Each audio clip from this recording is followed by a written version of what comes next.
الحمد لله رب العالمين والصلاة والسلام على سيد الأنبياء والمرسلين وعلى آله وأصحابه وذرياته وأهل بيته أجمعين.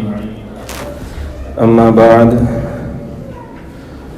فقد قال الله تبارك وتعالى في القرآن المجيد والفرقان الحميد: أعوذ بالله من الشيطان الرجيم. بسم الله الرحمن الرحيم.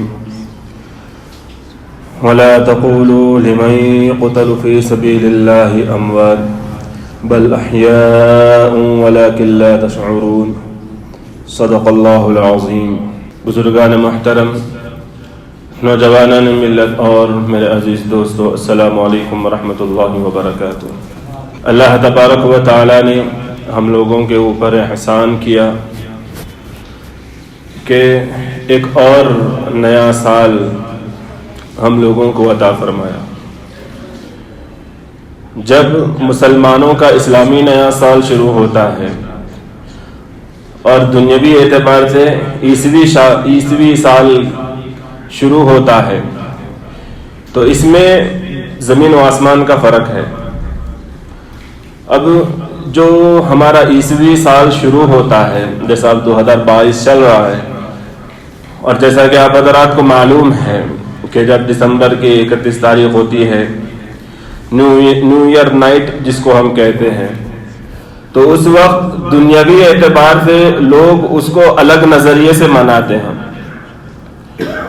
دنیا والوں کا نظریہ یہ ہوتا ہے کہ سال بھر ہمارے اوپر جو مصائب آئے، پریشانیاں آئے، جاب کا ٹینشن، گھر کا ٹینشن، بچوں کی پڑھائی کا ٹینشن، ذمہ دار اگر ہیں تو ذمہ داریوں کا ٹینشن، دنیاوی اعتبار سے جب پورا سال اس طریقے سے ٹینشنوں میں، پریشانیوں میں گزارتے ہیں تو جو نیو ایئر مناتے ہیں ان سے پوچھا جائے تو وہ کہتے ہیں کہ ہم اب اس سال کو خوشی خوشی رخصت کرنا چاہتے ہیں تاکہ آنے والا سال ہم لوگوں کی زندگی کے اندر جس طریقے سے ہم ابتدا کر رہے ہیں، پورا سال اسی طریقے سے ہمارا ہنسی خوشی کے ساتھ گزر جائے.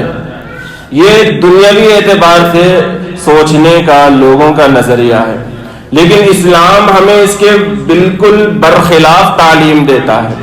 اسلام ہمیں یہ سکھاتا ہے کہ تمہاری زندگی جو اللہ نے تم کو دی، اس سے پہلے آپ حضرات نے سنا کہ ہماری زندگی بڑی قیمتی زندگی ہے. ایک ایک لمحہ ہماری زندگی کا قیمتی ہے. ہم ایک ایک سیکنڈ کو بھی ضائع نہیں کر سکتے. ہم لوگوں کو معلوم ہونا چاہیے ایک ایک سیکنڈ کا بھی ہم لوگوں کو اللہ کے سامنے حساب دینا ہے. تو ایک ایک لمحہ مسلمان کا خاص طور سے بیکار نہیں جانا چاہیے. تو اسلام ہمیں یہ تعلیم دیتا ہے کہ جو ایک لمیٹڈ عمر اللہ نے تم کو دے کر دنیا کے اندر بھیجا، اس لمیٹڈ زندگی اور سالوں میں سے ایک سال تمہارا ختم ہو گیا.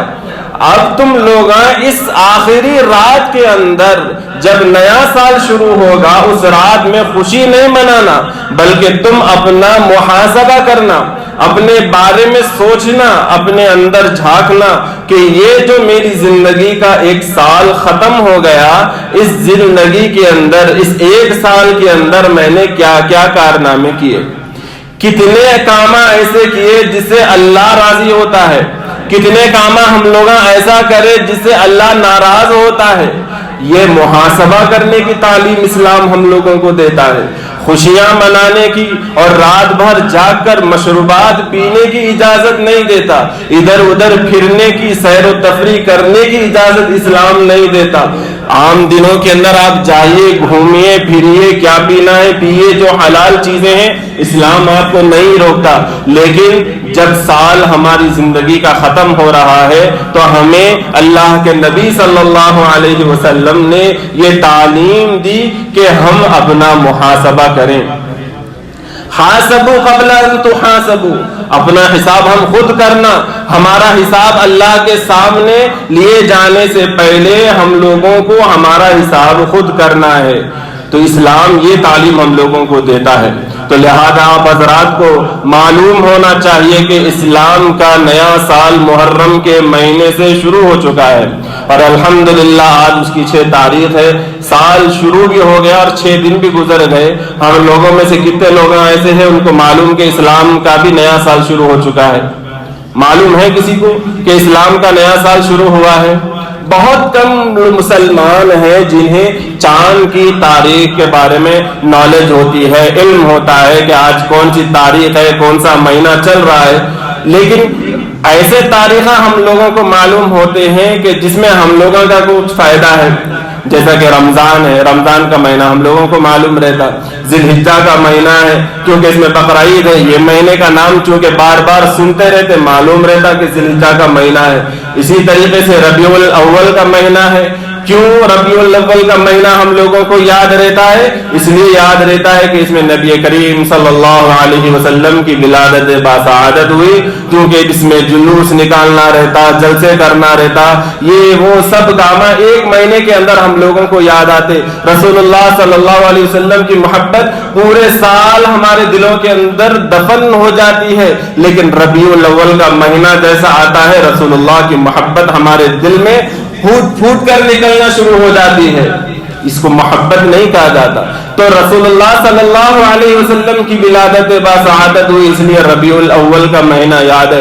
اور محرم کا مہینہ بھی اگر کسی مسلمان کو یاد ہوگا تو اس نسبت پر یاد ہوگا کہ اس مہینے کی 10 تاریخ کو امام حسین رضی اللہ عنہ کی مظلومانہ طریقے سے شہادت ہوئی، تو اس شہادت کی بنا پر اس مہینے کا نام ہم مسلمانوں کو یاد ہوگا۔ ورنہ جو اس مہینے کا مقام ہے، اس مہینے کا مرتبہ ہے، اس نسبت سے بہت کم ایسے مسلمان ہوں گے جن کو محرم کے مہینے کا نام بھی معلوم ہوگا اور اس کی کیا فضیلت ہے اسلام کے اندر، اور قرآن نے اس کے بارے میں کیا بتلایا، اللہ کے نبی صلی اللہ علیہ وسلم نے اس مہینے کے بارے میں کیا بتلایا، بہت کم فضیلت ہم لوگوں کو معلوم ہوگی۔ محرم جو اسلامی سال کا پہلا مہینہ ہے، محرم کیوں کہا جاتا ہے؟ محرم چونکہ عربی لفظ ہے اور عربی میں ہر چیز کا ایک ترجمہ ہوتا ہے۔ اب ہم لوگ عربی نہیں جانتے تو اس کو اردو میں اس طریقے سے سمجھیے کہ جس کو اللہ تبارک و تعالیٰ نے حرمت بخشی، عظمت بخشی، فضیلت بخشی اور عظمت دی، کچھ تقدس دیا، تو اللہ تبارک و تعالیٰ نے جن جن چیزوں کو تقدس اللہ نے رکھا ہے وہ بڑے محترم بن جاتے ہیں۔ تو اسی اعتبار سے اس مہینے کا بھی نام محرم رکھا گیا، کیونکہ اللہ تبارک و تعالیٰ نے اس مہینے کو عظمت دی ہے، تقدس دیا ہے، فضیلت دی ہے دوسرے مہینوں کے اوپر۔ ویسے تو جتنے بھی ایام اب چلتے ہیں، محرم کا مہینہ ہو یا سفر کا مہینہ ہو، دوسرے جتنے بھی ایام ہیں، جتنے بھی مہینے ہیں جن کے اوپر سورج طلوع ہوتا ہے، یہ سب کے سب اللہ کے ہیں، سب کو اللہ تبارک و تعالیٰ نے بنایا ہے۔ لیکن جس کی نسبت اللہ کی طرف ہو جاتی اس کا مقام اور مرتبہ بھی بڑھ جاتا۔ اب اس کو سمجھنے کے لیے ہم لوگ یہ سمجھیں کہ خانہ کعبہ ہے، اب اس کو اگر ہم اس کا غلاف اتار دیں تو ہمیں ایک پتھروں سے بنا ہوا گھر دکھائی دے گا، اور جو دوسرے لوگوں کے گھر ہوتے ہیں، عمارتیں ہوتے ہیں، پیلساں ہوتے ہیں، اونچے اونچے اور حسین اور کاریگری اس کے اندر کی جاتی ہے، خوشنما اس کو بنایا جاتا ہے، ویسا کوئی ڈیزائن اور اس طریقے کا پینٹ اور اس طریقے کا ماربل اس خانہ کعبہ کی دیواروں کے اوپر سجایا نہیں گیا۔ لیکن اس کی کیا وجہ ہے کہ مسلمانوں کے دلوں کے اندر بڑی سے بڑی، خوبصورت سے خوبصورت اور قیمتی سے قیمتی ماربل لگے ہوئے گھر کی اہمیت اتنی نہیں ہوتی جتنی اس بغیر کسی رونق کیے ہوئے گھر کی ہوتی ہے۔ اس کی وجہ یہ ہے کہ اس کی نسبت اللہ کی طرف ہو گئی ہے۔ اللہ نے فرمایا ہے کہ یہ میرا گھر ہے، تو جب اللہ کی نسبت اس گھر کے ساتھ ہو گئی تو اس کی روح، اس کا روب، اس کی عظمت اللہ تبارک و تعالیٰ لوگوں کے دلوں کے اندر ڈال دیتا ہے۔ تو اسی طریقے سے مہینے 12 ہیں، اللہ تبارک و تعالیٰ نے ارشاد فرمایا ان عدت الشہور عند اللہ 12 شہرا، کہ اللہ تبارک و تعالیٰ نے 12 مہینے بنائے ہیں، 12 مہینے اللہ تبارک و تعالیٰ نے رکھے ہیں۔ کب سے رکھے ہیں؟ جب سے اللہ تبارک و تعالیٰ نے آسمان و زمین کے سلسلے کو چلایا ہے، شروع کیا ہے، تب سے اللہ کے علم میں مہینوں کی گنتی 12 ہی رہی ہے، 12 مہینے ہیں۔ لیکن چونکہ اس میں بھی اللہ تبارک و تعالیٰ آگے فرماتا ہے کہ 4 مہینے ایسے ہیں کہ جس کو اللہ تبارک و تعالیٰ نے حرمت دی ہے۔ اربعۃ حرم، اللہ تبارک و تعالیٰ نے قرآن مجید میں فرمایا کہ 12 مہینوں کے اندر بھی 4 مہینے احترام والے اور محترم، اور احترام کا معنی آپ نے ابھی سنا کہ جس کو اللہ کی جانب سے کچھ عظمت دی گئی ہو، کچھ تقدس دیا گیا ہو، اس کو محرم کہتے ہیں، جس کو حرمت کہا جاتا ہے عربی کے اندر۔ تو 4 مہینوں کو اللہ نے ایک الگ سے فضیلت دی، ذی قاعدہ ہو گیا، ذی الحجہ ہو گیا، محرم ہو گیا، رجب ہو گیا، یہ 4 مہینوں کو عمومی طور پر دوسرے مہینوں سے فضیلت اللہ نے دی۔ لیکن اس کے ساتھ ساتھ محرم کا مہینہ ایسا ہے کہ جس کے بارے میں اللہ تبارک و تعالیٰ نے یہ بیان کیا کہ یہ محرم کا مہینہ میرا مہینہ ہے، خصوصی نسبت اس مہینے کے ساتھ اللہ تبارک و تعالیٰ نے رکھ دی ہے۔ تو پتہ کیا چلا کہ اب یہ جو مہینہ ہم لوگوں کے سامنے گزر رہا ہے، چل رہا ہے، اس کی بڑی اہمیت ہے، بڑی فضیلت ہے، اور جس مہینے کا اور جس ایام کا، جس راتوں کا، جن گھڑیوں کا اللہ کے نزدیک مقام اور مرتبہ بڑا ہوا ہوتا ہے، اس میں اجر و ثواب زیادہ دیا جاتا ہے۔ ویسے ہی اگر ان دنوں کے اندر ہم لوگ اگر کوئی غلط کام کریں گے، گناہوں کا کام کریں گے، اللہ کو ناراض کرنے والا کام کریں گے، تو وبال بھی اسی طریقے سے بڑا چڑھا کر ہم لوگوں کو کیا ہے دیا جاتا ہے۔ تو اس لیے ان ایام کا، خصوصاً ان متبرک ایام کا، جس کو اللہ نے قرآن میں بتایا، حدیث میں رسول اللہ نے بتایا، اس کی عظمت اور فضیلت کا احترام کرنا یہ ہر مسلمان کی ذمہ داری ہے۔ اور یہ اہمیت اور یہ مقام اور مرتبہ محرم کو اس مہینے میں اللہ تبارک و تعالیٰ نے اسلام کے اندر نہیں بلکہ اسلام سے پہلے جتنے بھی انبیاء کرام گزرے ہیں سب کے اندر، سب کی شریعت کے اندر یہ جو محرم کا مہینہ ہے، اس کی عظمت ہے، اس کے مقام اور مرتبے کو اللہ تبارک و تعالیٰ نے ابتدا ہی سے ایسا ہی رکھا ہے۔ لیکن کیونکہ ہم لوگوں کو دین کے بارے میں نالج کم ہے، معلومات کم ہوتی ہیں، اور معلومات بھی ہوتی ہیں تو تھوڑی بہت آدھی ادھوری معلومات ہم لوگوں کو رہتی ہیں، تو ہم صحیح طریقے سے جاننا اور پہچان نہیں سکتے۔ آج ہم لوگوں کے ذہن کے اندر یہ بات گھر کر چکی ہے اور بیٹھ گئی ہے، اور ہم لوگ یہ سمجھتے ہیں، اور اچھے سے اچھے لوگ یہ سمجھتے ہیں کہ محرم کے مہینے کی جو فضیلت اللہ نے رکھی ہے وہ اس لیے رکھی ہے کیونکہ اس مہینے میں 10 تاریخ کو عاشوراء کے دن امام حسین رضی اللہ عنہ کی شہادت ہوئی ہے۔ جو واقعہ ہوا یہ بہت بڑا سانحہ ہے، اسلام کی تاریخ میں ایک بہت بڑا دھبا ہے کہ مسلمانوں کے ہاتھوں نواسہ رسول سیدنا امام حسین رضی اللہ عنہ کو مظلومانہ طریقے سے شہید کیا گیا۔ یہ کوئی ایسا واقعہ بہت بڑا واقعہ ہے، ڈھکا چھپا واقعہ نہیں ہے، لیکن اس کا مطلب یہ نہیں ہے کہ اس واقعے کی بنا پر اس مہینے کو فضیلت اللہ نے دی ہو۔ پہلے سے اللہ نے اس مہینے کی فضیلت دی، اور رسول اللہ صلی اللہ علیہ وسلم جب اس مہینے کی عظمت کو اور اس مہینے کے محترم ہونے کو بیان فرما رہے تھے، اس وقت حضرت امام حسین رضی اللہ عنہ بھی چھوٹے سے بچے تھے۔ جب رسول اللہ صلی اللہ علیہ وسلم کی وفات ہوئی اس وقت آپ کی عمر مبارک 6 سال یا 7 سال کی تھی۔ تو پتہ کیا چلا کہ حضرت امام حسین رضی اللہ عنہ کی شہادت سے پہلے سے اس مہینے کی عظمت ہے، اس مہینے کا مقام اور مرتبہ ہے۔ ایک حدیث میں اللہ کے نبی صلی اللہ علیہ وسلم نے ارشاد فرمایا کہ یہ جو محرم کا مہینہ ہے، اللہ تبارک و تعالیٰ نے اس مہینے کو اپنی جانب منسوخ کیا اور فرمایا کہ یہ مہینہ اللہ کا مہینہ ہے، اور اس مہینے میں جتنا ہم عبادت کریں گے اتنا زیادہ ہے۔ اور ایک حدیث میں اللہ کے نبی نے فرمایا کہ افضل الصیام بعد شہر رمضان صیام شہر اللہ المحرم، کہ رمضان کے مہینے کے بعد، رمضان کے مہینے کے اندر روزے رکھنا، اس کا کیا مقام ہے، اس کی کیا فضیلت ہے، ہم میں سے ہر ایک اور مسلمان کا بچہ اس سے واقف ہے۔ اور اللہ کے نبی نے فرمایا کہ رمضان کے روزوں کے بعد اگر اللہ کو کسی مہینے میں روزے رکھنا پسند ہے، محبوب ہے، تو اللہ کے نبی نے فرمایا صیام شہر اللہ المحرم، اللہ کا مہینہ جس کو اللہ نے قرار دیا میرا مہینہ ہے وہ محرم کا مہینہ ہے، اس مہینے میں روزہ رکھنے کی اللہ کے نبی صلی اللہ علیہ وسلم نے فضیلت بیان فرمائی ہے کہ اس میں کثرت سے روزے رکھنا چاہیے۔ اور خاص طور سے 10 محرم کا روزہ رکھنا یہ سنت ہے. اس کا بھی بڑا مقام و مرتبہ ہے. عاشورہ کا دن 10 محرم کو جو آتا ہے تو اس دن کا روزہ رکھنا یہ بہت بڑا اجر و ثواب کا باعث ہے. اللہ کے نبی صلی اللہ علیہ وسلم نے ایک حدیث مبارکہ میں ارشاد فرمایا کہ جو مسلمان عاشورے کا روزہ رکھتا ہے تو اللہ کے نبی نے فرمایا کہ اللہ کی ذات سے امید ہے کہ اللہ تبارک و تعالیٰ اس کے 1 سال کے گناہوں کو معاف فرما دیتا ہے. ہم لوگوں کو اس سے بڑھ کر اور کیا چاہیے؟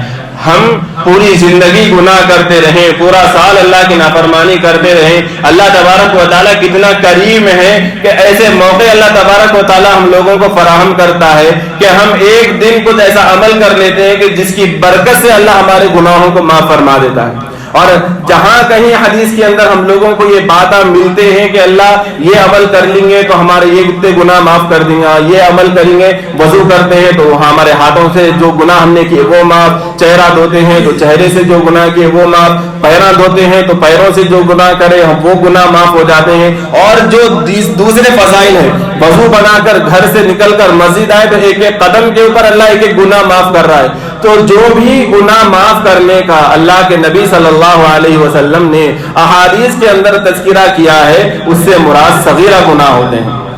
صغیرہ گناہ, کبیرہ گناہ یہ ہم لوگوں اچھی طریقے سے سمجھ لینا چاہیے کہ ہم کتنے بھی اعمال کرتے رہیں, اگر ہم نے اپنی زندگی کے اندر کبیرہ گناہوں سے توبہ نہیں کی تو وہ گناہ ہمارے معاف نہیں ہوتے. تو کبیرہ گناہ معاف اگر ہمارے ہونا ہے تو اس کے لیے پہلی چیز شرط ہے کہ ہم اللہ تبارک و تعالیٰ سے معافی مانگیں, توبہ کریں, استغفار کریں. اور دوسری چیز ہے حقوق العباد.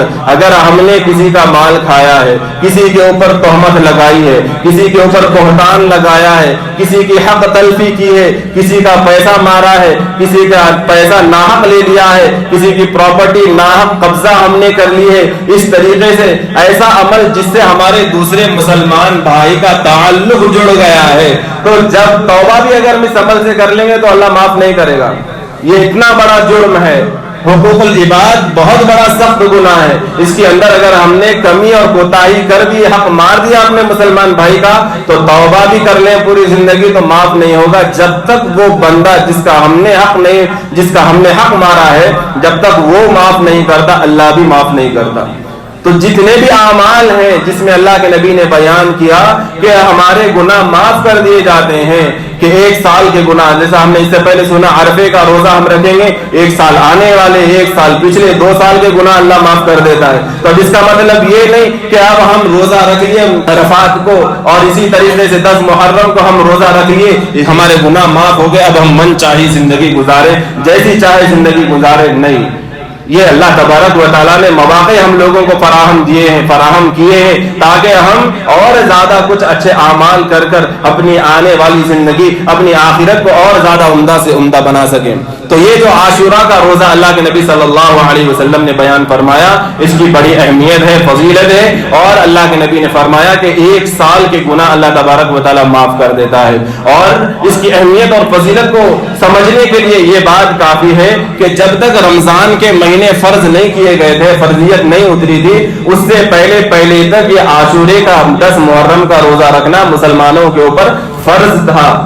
جب اللہ نے رمضان کے روزوں کی فرضیت کو اتارا, اس کے بعد یہ عاشورے کے روزے کی فرضیت کو ختم کر دیا گیا, لیکن اجر و ثواب باقی رکھا گیا اور اس کو سنت قرار دے دیا گیا کہ یہ سنت ہے 10 محرم کو روزہ رکھنا. جب نبی کریم صلی اللہ علیہ وسلم ہجرت فرما کر مدینہ منورہ آئے ہیں, آپ نے دیکھا کہ یہود بھی 10 محرم کا روزہ رکھ رہے ہیں.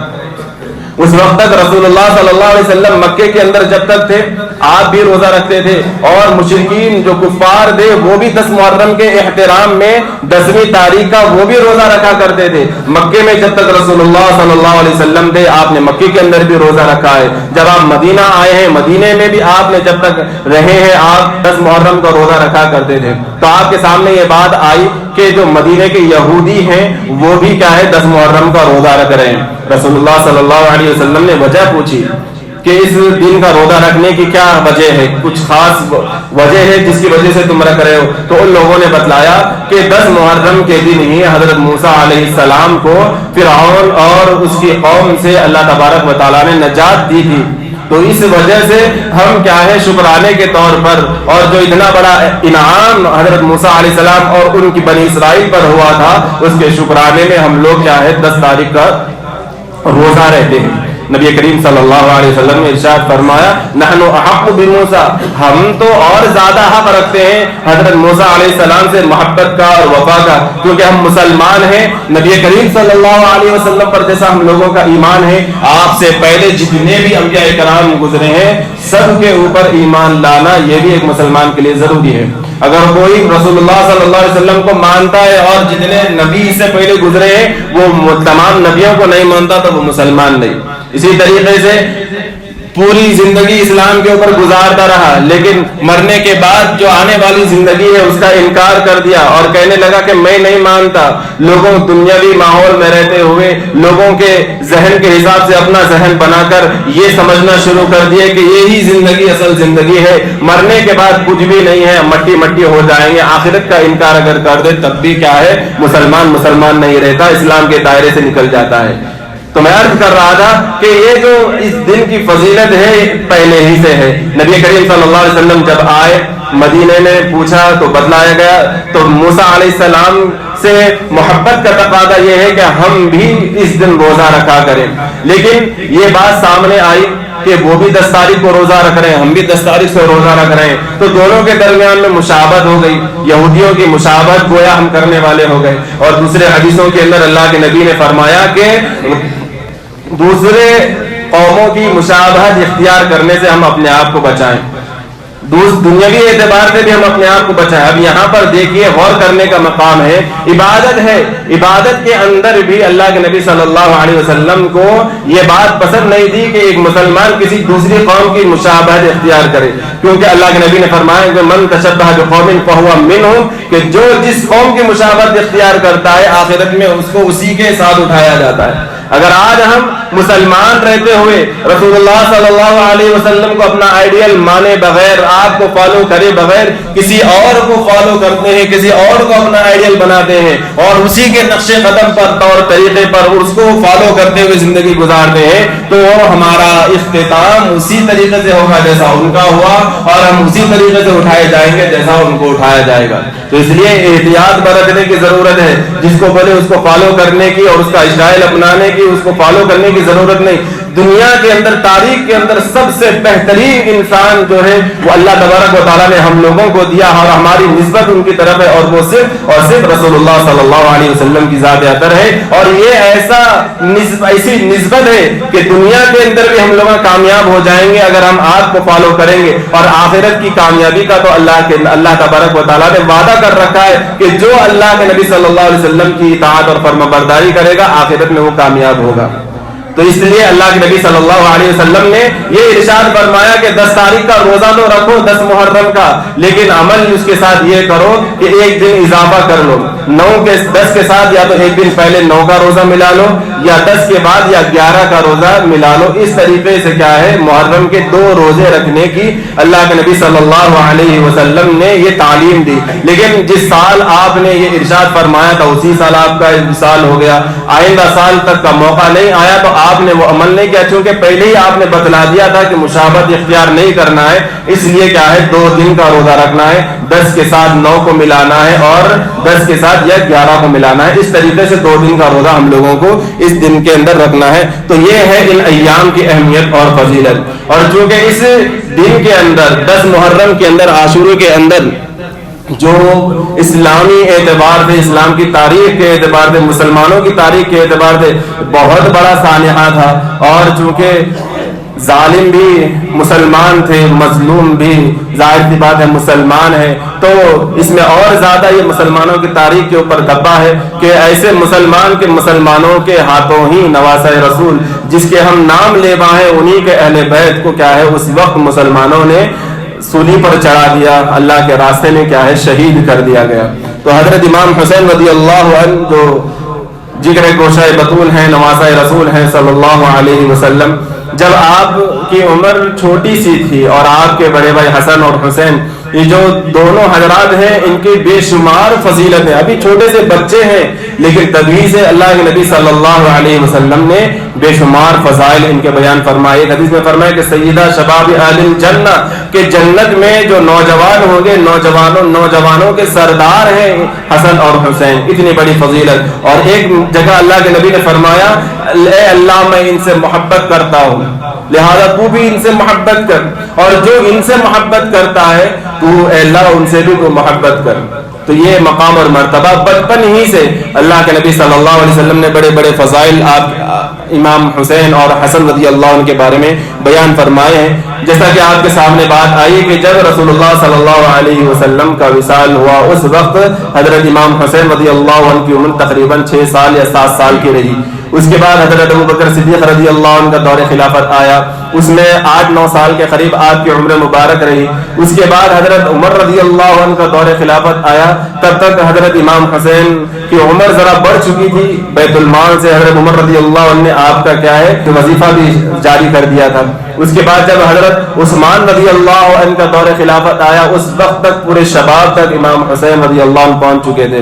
اور جیسا کہ آپ نے حضرت عثمان رضی اللہ عنہ کی سیرت میں سنا کہ جب آپ کے گھر کا محاصرہ کر لیا تھا، بلوائیوں نے چاروں طرف سے گھیر لیا تھا، تو جو صحابہ آپ کی حفاظت کر رہے تھے دروازے پر امام حسن اور امام حسین رضی اللہ عنہ بھی تھے جو حضرت عثمان غنی رضی اللہ عنہ کی حفاظت کے اندر وہاں پر موجود تھے. اور جب اس وقت امام حضرت عثمان رضی اللہ عنہ کے دور میں بہت ساری جنگوں کے اندر حضرت امام حسین رضی اللہ عنہ شریک ہوئے، غزوات کے اندر بھی جانا شروع ہوا. اس کے بعد عثمان رضی اللہ عنہ کو جب شہید کر دیا گیا اور آپ کے والد محترم حضرت علی رضی اللہ عنہ خلیفہ بنے، چند سال آپ نے خلافت کی، آپ کو بھی شہید کر دیا گیا. جب آپ شہید ہوئے اس کے بعد امیر معاویہ رضی اللہ عنہ خلیفہ بنے. تقریباً 22 سال کا عرصہ گزرا اور 22 سال کے بعد جب حضرت امیر معاویہ رضی اللہ عنہ کا انتقال ہوا اور جو ان کا بیٹا تھا یزید وہ ولی عہد تھا، ایک عہدے کے اوپر فائز تھا، جیسے ہی امیر معاویہ رضی اللہ عنہ کا انتقال ہوا تو وہ خلیفہ بن گیا. اور امام حسین رضی اللہ عنہ اور بڑے بڑے صحابہ اکرام اس وقت مدینے کے اندر موجود تھے. وہاں پر اطلاع پہنچائی گئی کہ امیر معاویہ جو خلیفہ ہیں ان کا انتقال ہو چکا ہے اور جو ان کا بیٹا یزید ہے ولی عہد تھا اب وہ خلیفہ بن گیا ہے. اور یہاں پر جو گورنر تھا مدینے کے اندر اس نے کیا کیا، پیغام پہنچایا مدینے میں جتنے بڑے بڑے صحابہ ہیں سب یزید کے ہاتھ کے اوپر بیعت کریں. تو یہ بڑے جو اور حضرت عبداللہ ابن زبیر، عبداللہ ابن عباس رضی اللہ عنہ اور ایسے بہت بڑے بڑے صحابہ ہیں جنہوں نے کیا ہے بیعت کرنے سے انکار کر دیا. امام حسین رضی اللہ عنہ نے بھی بیعت کرنے سے انکار کر دیا. اس کے بعد مکہ چلے گئے. مکہ جانے کے بعد ہوا یہ کہ کوفہ کے جو لوگ تھے آپ کو مسلسل خط لکھنا شروع کر دیے کہ آپ آئیے ہمارے پاس آئیے، چونکہ اس وقت دارالخلافہ جو جہاں اصل اسلامی حکومت تھی وہ کوفہ کے اندر تھی. تو بہت سارے خطوط لکھے گئے امام حسین رضی اللہ عنہ کے نام اور ان کو بتلایا گیا کہ آپ یہاں پر آئیے، ہماری تعداد زیادہ ہے، ہم آپ کے ہاتھ کے اوپر بیعت کریں گے، یزید کے ہاتھ پہ بیعت نہیں کریں گے، آپ آئیے ہم آپ کو اپنا کیا ہے خلیفہ مانیں گے. اس طریقے سے روایتوں میں آتا ہے کہ تقریباً ایک دن میں 600 خطوط امام حسین رضی اللہ عنہ کے پاس آتے تھے جس کے اندر یہ بات بتلائی جاتی تھی کہ آپ آئیے اور آپ آئیں گے تو ہم آپ کے ہاتھ پر بیعت کریں گے. جو بڑے بڑے صحابہ اس وقت موجود تھے سب نے آپ کو بتایا کہ یہ کوفے والے ایسے ہیں کہ ان کے اوپر بھروسہ نہیں کیا جا سکتا. یہی کوفے والے تھے جنہوں نے آپ کے والد محترم داماد رسول حضرت علی رضی اللہ عنہ کو شہید کر دیا. یہی کوفے والے تھے جنہوں نے غداری کی اور امام حسن رضی اللہ عنہ کو شہید کر دیا. اور یہ اب آپ کو اپنے خطوں کے ذریعے سے اپنی وفاداری دکھانے کی کوشش کر رہے ہیں، لہذا آپ ان کی باتوں کے اندر مت آئیے اور ان کی باتوں کا جواب مت دیجیے اور آپ کوفہ مت جائیے. تو حضرت امام حسین رضی اللہ عنہ نے یہ کیا کہ خود تو پہلے نہیں گئے معلومات حاصل کرنے کے لیے کہ واقعی جو یہ خط کے اندر لکھ رہے ہیں کہ ویسے ہی حالات کوفہ کے اندر ہیں. مسلم بن عقیل رضی اللہ عنہ کو وہاں پر بھیجتے ہیں، وہ جاتے ہیں تو بڑی ہزاروں کی تعداد میں مسلم بن عقیل رضی اللہ عنہ کا استقبال کیا جاتا ہے. آگے چل رہے ہیں، ہزاروں کی تعداد پیچھے، ہزاروں کی تعداد آزو بازو، اس طریقے سے بھیڑ ہے. اور سارے لوگ کوفہ کے جتنے تھے سب حضرت مسلم بن عقیل رضی اللہ عنہ کے ہاتھ کے اوپر بیعت کر رہے ہیں، اور اس بات پر بیعت کر رہے ہیں کہ گویا ہم امام حسین رضی اللہ عنہ کی بیعت کر رہے ہیں. لیکن اس وقت وہاں پر جو ولی عہد بنا تھا ابن زیاد، اس نے آتے ہی سختیاں شروع کی، اور اس نے جب دھمکیاں دینا شروع کیا کوفے والوں کو، تو جتنے محبین تھے، جتنے ہزاروں کی تعداد تھی، سب نے مسلم بن عقیل رضی اللہ عنہ کا ساتھ چھوڑ دیا. تنے تنہا آپ رہ گئے، کوئی آپ کو گھر کے اندر رکھنے کے لیے تیار نہیں، کوئی آپ کو آسرا دینے کے لیے تیار نہیں. لہذا ابن زیاد اور اس کے ساتھیوں نے امام مسلم بن عقیل رضی اللہ عنہ کو، اور ان کے ساتھ روایتوں میں آتا ہے کہ ان کے 2 چھوٹے بچے بھی تھے تو ساتھ گئے. جس طریقے سے ہم لوگ، اگر جو والد ہیں ان کو معلوم ہوگا، جب باپ سفر پر جاتا ہے تو بچے بھی کیا ہے خواہش ظاہر کرتے ہیں کہ ابو جان ہمیں بھی ساتھ لے کر جائیے، اب کتنے دن کے لیے جا رہے ہیں، ہم بھی آپ کے ساتھ جائیں گے، 1 دن کے لیے، 2 دن کے لیے. تو ویسے ہی مسلم بن عقیل اکثر بچوں کو سفر پر نہیں لے کے جاتے تھے، لیکن اس بار کیا ہے بچے بہت زیادہ ضد کرنے لگے تھے کہ ہم بھی آپ کے ساتھ جائیں گے، کوفہ ساتھ جائیں گے. تو پہلی مرتبہ آپ نے اپنے بچوں کو سفر میں ساتھ لیا. ان ظالموں نے جب مسلم بن عقیل رضی اللہ عنہ کو شہید کیا ہے تو ساتھ ہی ساتھ ان کے 2 معصوم بچوں کو بھی شہید کر دیا تھا. اور اس واقعے سے پہلے حضرت مسلم بن عقیل رضی اللہ عنہ نے کوفے کے حالات امام حسین کو خط میں لکھ دیے کہ یہاں پر بہت سارے محبین ہیں، بہت بڑا مجموعہ ہے، آپ آ جائیے. اس طریقے سے خط لکھ کر دے دیا.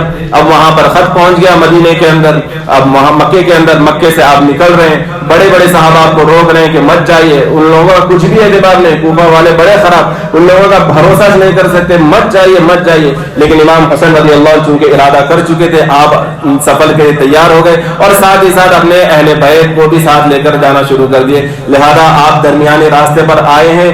آنے کے بعد آپ کو امام مسلم بن عقیل رضی اللہ عنہ کی وفات کا اور شہید کر دیے جانے کی خبر ملی. تو جتنے لوگ آپ کے ساتھ تھے آپ نے کہا کہ جو حالات پہلے تھے اب ویسے نہیں ہیں، ہم لوگ کچھ الگ سوچ کر جا رہے تھے، اب حالات ویسے نہیں ہے. لہذا تم میں سے جو واپس یہاں سے چلے جانا چاہتا ہے وہ چلے جائے، جو ساتھ رہنا چاہتا ہے ساتھ رہے. تو اکثر و بیشتر سارے لوگ چلے گئے. 72 ساتھی ایسے تھے جو آپ کے ساتھ رہے، اور وہی 72 ساتھی تھے جو عاشورے کے دن حضرت امام حسین رضی اللہ عنہ کے ساتھ جام شہادت آپ نے نوش فرمایا ہے. تو یہ مختصر تھا، وقت بہت کم ہے، ورنہ تو بڑی اور تفصیلات اس واقعے کے متعلق ہے. تو اس مہینے کی جو فضیلت ہے یہ ہم لوگ یہ سمجھ رہے ہیں کہ امام حسین رضی اللہ عنہ کی شہادت کی وجہ سے، ایسا نہیں، بلکہ اس کی فضیلت تو پہلے سے تھے.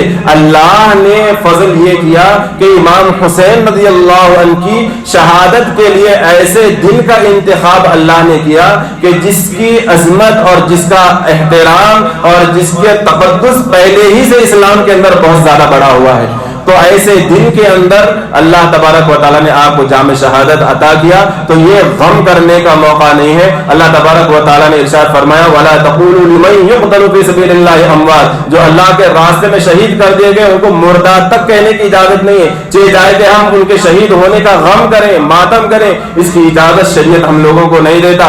اللہ تبارک و تعالیٰ نے ارشاد فرمایا کہ وہ اللہ کی یہاں زندہ ہے، لیکن ہم لوگوں کو اس کا شعور نہیں. ہماری نگاہ سے قبر تک جا سکتی ہے، اس کے اندر کیا چل رہا ہے اس کو ہماری آنکھیں دیکھنے کی طاقت اور قدرت اللہ نے نہیں رکھی. اللہ نے کہہ دیا کہ وہ وہاں پر زندہ ہے، ہمارا ایمان ہے کہ وہ زندہ ہے، بس بات ختم. اس کے آگے ہم لوگوں کو کیسا زندہ ہے، کیسا ہم لوگوں کو رزق مل رہا، کیا مل رہا، کیسا مل رہا، اس کے پیچھے ہم لوگوں کو زیادہ سوچ و فکر کرنے کی ضرورت نہیں. تو یہ جو مہینے دن ہے اس کے متعلق اور بہت ساری غلط فہمیاں ہم لوگوں کے اندر آج مسلم معاشرے کے اندر ہیں، اور جو بڑے بڑے اس کے اندر خرافات انجام دیے جاتے ہیں. ان میں سے ایک تو یہ کہ ایک طرف اللہ کے نبی صلی اللہ علیہ وسلم کا حکم یہ ہے کہ اس دن میں روزہ رکھنا چاہیے، لیکن دوسری طرف ہم مسلمانوں کا عمل دیکھیں تو معلوم ہوگا کہ مسلمان ہیں کہ راستے بھر مشروبات پلا رہے ہیں، کھانے کھلانے کا انتظام ہو رہے ہیں. تو اب ہم خود دیکھیں کہ ہم کیسا خلاف ورزی کر رہے ہیں. ایک طرف اللہ کے نبی صلی اللہ علیہ وسلم کا صاف سیدھا مسلم اور بخاری کی حدیثوں کے اندر، صحیح حدیثوں کے اندر ہم لوگوں کو حکم مل رہا ہے کہ روزہ رکھنا ہے، اس دن کے اندر افضل عمل ہے. لیکن اس کے برخلاف مسلمان یہ سمجھتا ہے کہ اس دن کھانا کھلانا بڑا افضل والا کام ہے، فضیلت والا کام ہے، شربت نہ پلانا بڑی فضیلت والا کام ہے. تو یہ ہم دیکھیں کہ ہم کس رخ کے اوپر جا رہے ہیں. تو یہ غلط فہمیاں ہمارے اندر سے نکلنے کی ضرورت ہے. اور اسی طریقے سے محرم کے مہینے میں یہ غلط فہمی ہے کہ ہم لوگ اس کو منحوس مہینہ سمجھتے ہیں، کیونکہ جو ذی الحجہ اور ذی القعدہ اور اس سے پہلے جو مہینے گزرے ہیں، رمضان کے بعد اکثر و بیشتر مسلمان کیا ہے، رمضان کے بعد ہی شادی اپنے گھروں کے اندر کرتے ہیں. شادی کا موسم مسلمانوں کے اندر عام طور پر انہی مہینوں کے اندر چلتا ہے. لیکن جیسے ہی محرم کا مہینہ آتا ہے تو گھر کے اندر خوشیاں نہیں منائی جاتی، اور کہا یہ جاتا ہے کہ اس میں چونکہ نماز رسول حضرت امام حسین رضی اللہ عنہ کی شہادت ہو گئی، لہذا ہم خوشیاں کچھ منائیں گے نہیں. تو اس کی کوئی حقیقت ہی نہیں ہے. تو جیسا اللہ تعالیٰ، اس میں تو ایسی بڑی بڑی ہستیوں کی شادیاں، خود امام حسین رضی اللہ عنہ کے گھرانے کے اندر ایسے بہت سارے، اگر ہم پڑھیں گے تو معلوم ہوگا کہ کتنے ہی لوگ ایسے جن کی شادیاں محرم کے مہینے کے اندر ہوئی ہیں. تو کیا ان لوگوں کو معلوم نہیں تھا کہ اس کے اندر امام حسین رضی اللہ عنہ کی شہادت ہوئی ہے، کیوں اس مہینے کے اندر شادی کی جائے؟ سب کو معلوم تھا. تو یہ غلط عقیدہ ہے، غلط فہمیاں ہیں، اس کو نکالنے کی ضرورت ہے. اور بے شمار اس کے ہمارے اندر آج کل رواجات چل رہے ہیں، اس سے ہمیں اجتناب کرنا ہے، معلوم کرنا ہے. اللہ ہم سب کو کہنے سننے سے زیادہ عمل کی توفیق عطا فرمائے. اور اس آنے والے عاشورے کا جو 10ویں محرم کا روزہ ہے اس کو رکھنے کی ہم لوگوں کو توفیق عطا فرمائے. یہ منگل کے دن 10 محرم آ رہی ہے، تو پیر منگل کا اس طریقے سے روزہ رکھ سکتے ہیں، یا منگل اور چہارشنبہ اس طریقے سے 2 کا بھی رکھ سکتے ہیں. اگر کسی کو نہیں رکھ سکتے، ایک دن کا رکھ رہے ہیں تو بھی کوئی حرج نہیں، گناہ نہیں ہے، رکھ لیں گے ثواب بھی ملے گا، نہیں رکھیں گے تو کوئی گناہ بھی نہیں ہوگا. وآخر دعوانا ان الحمد للہ رب العالمین.